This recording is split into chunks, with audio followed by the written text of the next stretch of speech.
Hey guys, welcome to Through the Bible Verse by Verse, a plain and simple study of the entire Bible, book by book, chapter by chapter, and verse by verse.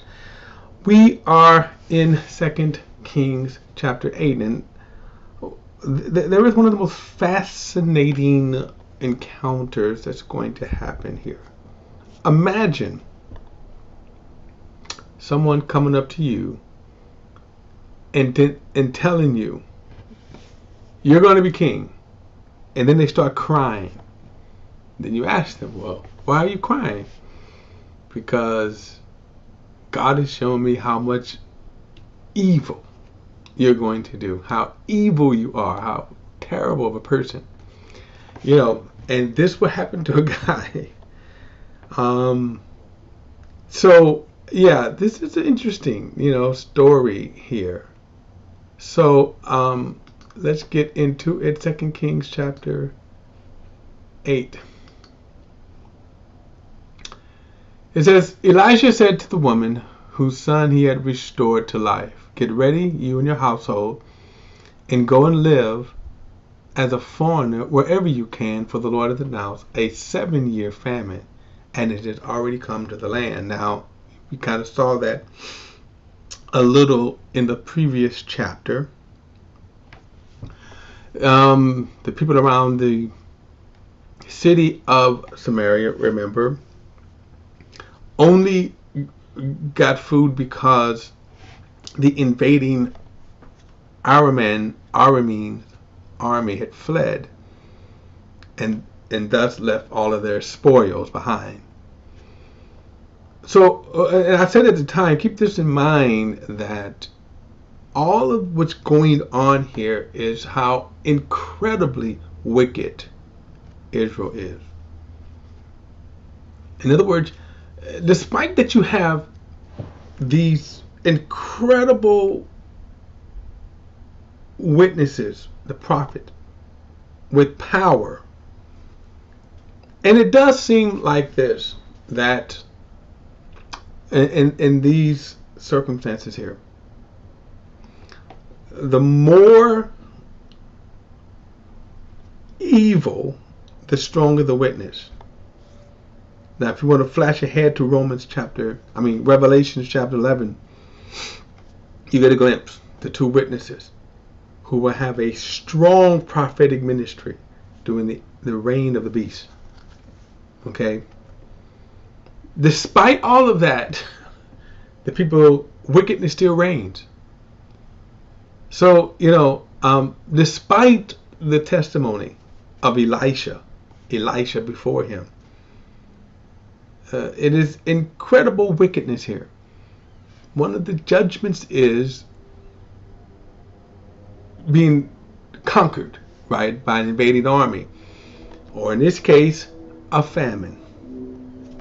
And if you will remember, in Deuteronomy, it talks about, especially Deuteronomy 28, Deuteronomy 27, several chapters in Deuteronomy that talks about all of the various curses that would come on the people when they turn their backs on God and serve pagan religions, sinful ways.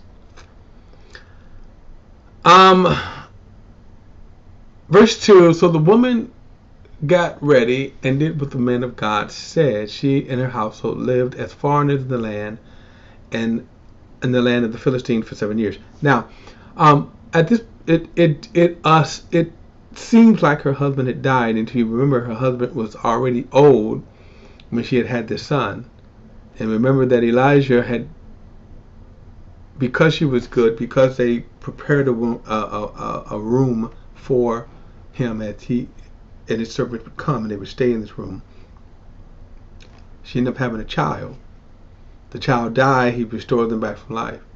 But the man at the time, if you remember, he was kind of old in himself. I thought that was one of the things that, Gehazi had said, that, she hasn't had a child and her husband is old. Now, it seems like that he is now passed away. Speculation, but it just seems like it. Okay. Verse 2, so the woman got ready and did what the man of God said. She and her household lived as foreigners in the land of the Philistines for 7 years. Now that, of course, the fact that she is being talked about as sort of the head of the home. Verse 3, when the woman returned from the land of the Philistines at the end of 7 years, she went to appeal to the king for her house and her field. Now someone had taken it illegally. Verse 4, the king had been speaking to Gehazi. Now remember him, Gehazi, who lost his job, lost his position, and he is a leper. Right? Now, so this is kind of fascinating, right? Now watch this. So the king had been speaking to Gehazi, the attendant of the man of God, saying, tell me the great things Elisha has done. So now he's some kind of way, Gehazi's kind of got him a job, or maybe he's come in contact with the king. And while he was telling the king how Elisha restored the dead son's life to life, the woman whose son he had restored to life came to appeal to the king for her house and her field. So Gehazi said, my lord, the king, this is the woman. And this is the son Elijah restored to life. Now, kind of interesting because we're talking about now well over 7 years. Remember, 7 years had passed since the famine. We don't know exactly the timeline since Gehazi got ousted for his dumb stunt. But surely the son is now well over. Actually, the son would probably be a teenager at the very least right now, because remember, the boy died somewhere after he was weaned. All right. Verse 6. And when the king asked the woman, she told him the story. So the king appointed a court official for her, saying, restore all that was hers, along with all the income from the field from the days she left the country until now. Now, this is again amazing that someone had been making money off of the fields. Okay, so now she's going to get that money. Okay, I guess one of the lessons we can learn here: be careful how you use other people's stuff legally. You can get sued, especially if you start making money. So if I was to go and use a Prince song or Michael Jackson song, they usually don't care until you start making money. When you start making money, yeah. You know. All right, let me go on. Verse 7. Elisha came to Damascus while Ben-Hadad, king of Aram, was sick. And the king was told, the man of God has come here. So the king said to Hazael, take a gift with you and go meet the man of God. Inquire of the Lord through him, will I recover from this sickness. Now this is interesting here. This story, the man comes and he's asking God through the prophet. Verse 9, Hazael went to meet Elisha, taking with him a gift, 40 camels, loads of all kinds of goods from Damascus. And when he came and stood before him, he said, your son, Ben-Hadad, king of Aram, has sent me to ask you, will I recover from this sickness? Now, one other kind of thing here is, Aram wasn't an Israelite kingdom. So this was a pagan god, the pagan king who was asking this. But he was also ruthless. He was also wicked. He was also, evil.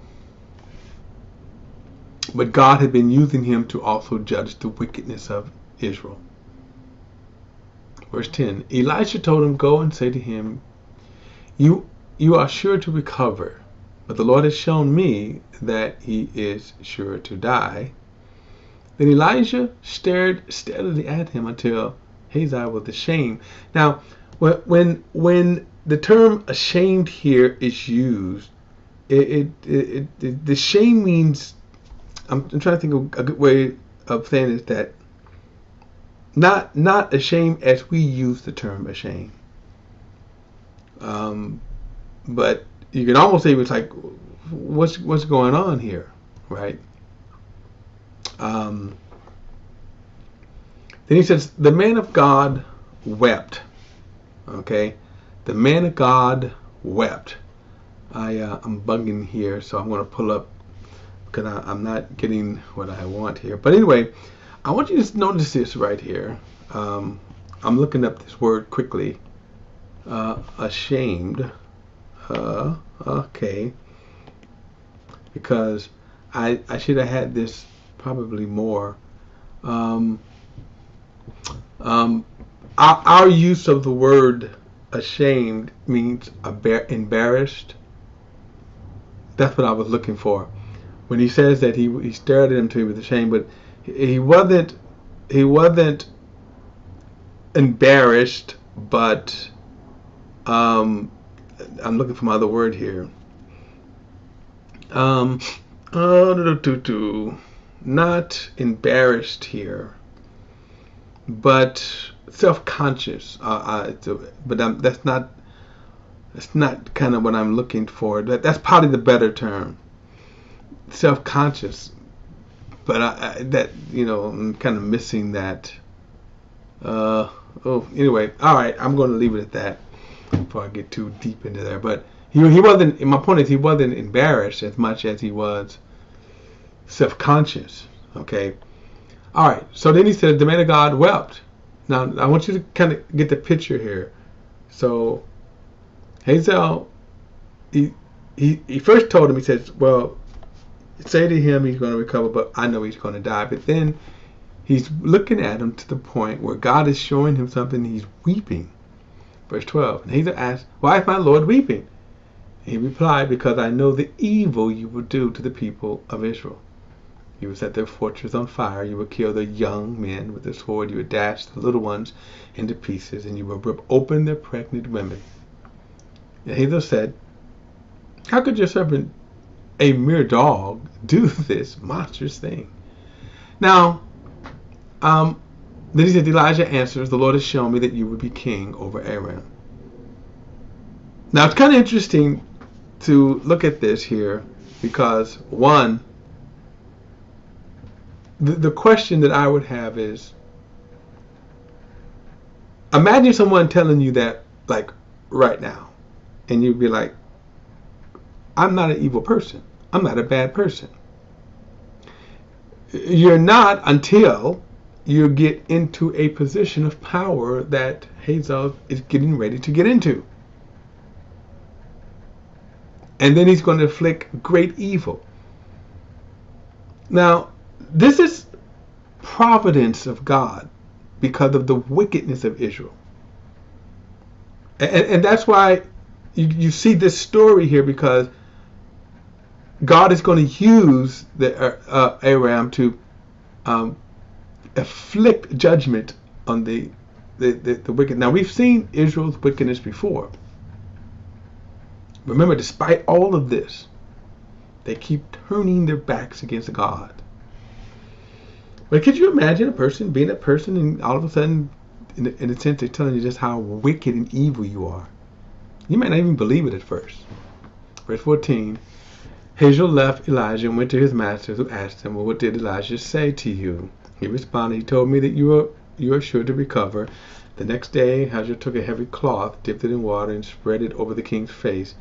And Ben-Hadad died, and Hazael reigned in his stead. And we're going to see how wicked, exactly what the prophet prophesied would become. Verse 16, in the 5th year of Israel's king, Joram, son of Ahab. So we kind of have a timeline here. Joram, son of Ahab. Jehoram, son of Jehoshaphat, became king of Judah, replacing his father. He was 32 years old when he became king, and he reigned 8 years in Jerusalem. He walked in the way of the king of Israel, as the house of Ahab had done, and for Ahab's daughter was his wife. In other words, he married this wife. He did what was evil in the Lord's sight. The Lord was unwilling to destroy Judah because his servant David said he had promised to give a lamp to David for his son forever. Now, if you remember, Jehoshaphat was a good king, however, a foolish king, that he allied with such a wicked person. There is such a lesson here. that I have seen over and over again how good pastors ally with wicked pastors. In fact, when you think about, and by the way, the wickedness does not even compare about all the evil they do. But you think about all of these pastors that have fake healing, fake prosperity, and all that. Then you think about all the other pastors who are around them. Okay, and so Jehoshaphat and now his son, it's the same. And not only that, but Ahab's daughter now is his wife. And so that means she was half Jewish, because remember Jezebel was a pagan queen, prophetess. Okay. All right, verse 19. The Lord was unwilling to destroy Judah because of his servant David, since he had promised to give a lamp to David for his son forever. During Jehoram's reign, Edom rebelled against Judah's control and appointed their own king. So Jehoram crossed over to Zair with his chariots. Then at night he set out to attack the Edomites who had surrounded him and the chariots commanders, but his troops fled to their tents. So Edom is still in rebellion against Judah's control today. Libnah also rebelled at that time. The rest of the events of Jehoram's reign, along with all of his accomplishments, are not written in the historical records of Judah and the kings. And we'll get to more of this in the Chronicles. Jehoram rested with his fathers and was buried with his fathers in the city of David, and his son Ahaziah became king in his place. In the 25th year of Israel's king Jehoram, son of Ahab, Ahaziah, son of Jehoram, king of Judah. Ahaziah was 22 years old when he became king, and he reigned 1 year in Jerusalem. His mother's name was Athaliah, granddaughter of Israel's king Ori. Now remember, Ori was the father of Ahab. A whole line of wickedness here. Okay? A whole line of wickedness here. He walked in the ways of the house of Ahab and did what was evil in the Lord's sight, like the house of Ahab. For he was son-in-law to Ahab's family. Ahaziah went to Joram, son of Ahab, to fight against Hazael, king of Aram, in Ramoth Gilead. And the Arameans wounded Joram. So King Joram returned to Jezreel to recover from his wounds that the Arameans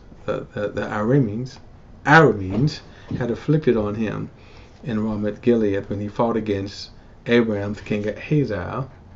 Then Judah's king Ahaziah, son of Jehoram, went down to Jezreel to visit Joram, son of Ahab, since Joram was ill. All right, sorry for butchering the names again. But if you kind of look at what's going on with the kings here where we at, if you remember there's Ori, king of Israel, and Ahab. Now, what I want to show you is Althea right here. Remember, she was just mentioned, and we will get to her later on, and also with the Chronicles. But now all of this, by the way, these kings here, just wickedness after wickedness after wickedness. And that's what's so bad about all of this, the wickedness, right? And then when you see the judgment of God, this is one of the reasons why you say God is just. Now, when people ask, how come God is not doing anything? How come God is not XYZ? Well, always remember the wickedness of man, the sinfulness of man. All right, guys, thanks for tuning in. Don't forget to like and subscribe to BP the Bible Perspective. Like and share this video. Hit the subscribe button. Well, and I welcome all comments, and I will see you in the next study.